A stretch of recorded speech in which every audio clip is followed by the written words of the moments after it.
And up in the nursery, an absurd little bird is popping out to say cuckoo, cuckoo, cuckoo. Cuckoo.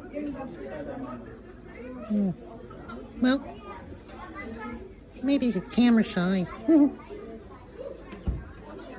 Anyway, we're here in the busy Black Forest of Germany. And this is the home of the Cuckoo Clock. It's also where Hansel and Gretel got lost so long ago. Yeah.